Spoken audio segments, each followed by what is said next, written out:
لە ڕۆژی جیهانی ژناندا پەیامەکانیان لە ڕێی کاری هونەریەوە دەگەیەنن. چەند هونەرمەندێکی خانمی شاری سلێمانی لێرەدا کۆبوونەتەوە و بە دەیان تابلۆ پەیامی جیاواز دەگەیەنن لەسەر شوێنی ژن لە کۆمەڵگادا.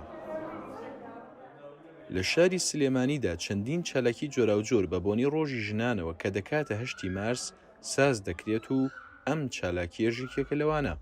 ئێمە ڕێکخراوی ڕێچسان بە هاوبەش لەگەڵ ڕێکخراوی ئاسوودا پێشانگایەکمان ساز کرد بۆ هونەرمەندانی خانم کە تیایدا 6 هونەرمەند بەشداری تێدا کردووە و زیاتر لە 50 تابلۆی تێدایە هونەرمەندە خانمەکانمان.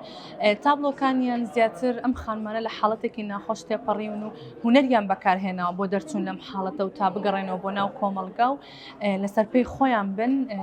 تابلۆکانیشان زیاتر دەبڕینی هەستەکانە و هەدەفیان پێشانگایشمان بۆ دەرخستنی توانەکانی خانمانە.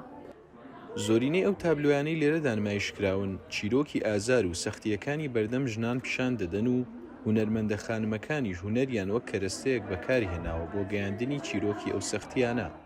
ئەمڕۆ بە 8 تابلۆ بەشداریم کردووە. تابلۆکان هەمویان پۆرتریتن. تایتڵی تابلۆکان پۆرتریت ئۆف وومێنە، یعنی پۆرتریتی کۆمەڵێک ژنمان هەیە. ئێمە لە سەردەمی جیاواز و لە کاتی جیاوازە ڕەسمەکان گیرراو کراونەتەوە کە تەکنیکەکانیان بەعام بزەیتن لەسەر کانڤاس بەکارهێنراون و باسی ژنەکات پۆرتریتی ژنانە. هونەر سەرچاوێکی زۆر باشە بۆ ئەوی بتوانی خۆتی لێوە پێبگەێنی، بتوانی خۆت لە ڕێگەی هونەرەوە لە ڕێگەی ڕەنگەکانەوە جوانیەکانی ناخی خۆت، هێز و توانایی خۆت، ئەو هێزەی کە لەبوون تا هەیە، ئەو هێز و توانایی کە ئێمەی ئافرەت لەبوونماندا هەیە زۆربەی کات لەوە چێ بەو شێک نتوانین دەری بەڕێن لە دنیای واقعا نتوانین بیگەین. بەڵام سەرەتای دەستپێکردنی کارێک، سەرەتای دەستپێکردن بە گەیشتن بە ئامانجێک ئەتوانی لە ڕێگەی تابلۆیەکەوە ئەو هونەرەی هەتا، ئەو هێزەی هەتا لە تابلۆیەکا بخەیتە گەڕ و بشانی خەیتە بەدیری خەڵک.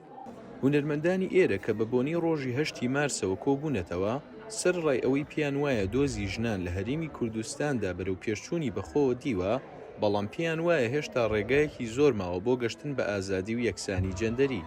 یعنی ناتوانین قسەی با قوبری خەین بڵێن ژنان زۆر ئۆپن مایند بوون و خەڵکەکان، بەڵام باشتر بووە لە چاوجاران تا ئێمە لەرێن هەمومان ئیشەکەین و لە باشتر بووە لە پێشتر، بەڵامە بێ باشتریش کرێ. ئەوش ئەکەوێتە سەر ژن خۆی، یعنی چەندێک پیاو یارمەتی دەربێ بۆ ئەوی کە ژن پێشکە بێ ئەوە نەخۆشی هەوڵ باکە ئەو ئازادیە بخۆی بەدەست بێنەکە. ڕۆژی 8 مارس وەک ڕۆژی نێونەتەوەیی ژنان تۆمار کراوە و ساڵانە لە تەواوی دنیادا یادی دەکرێتەوە و بە چالاکی جۆراوجۆر و بە تایبەتیش بە چالاکی هونەری و ئەدەبی هەوڵ دەدرێت هۆشیاری بڵاو بکرێتەوە لەسەر پرسی ژن و ئازادی و یەکسانی جەندەری لە کۆمەڵگادا. ڕێباز مەجید، دەنگی ئەمریکا، سلێمانی.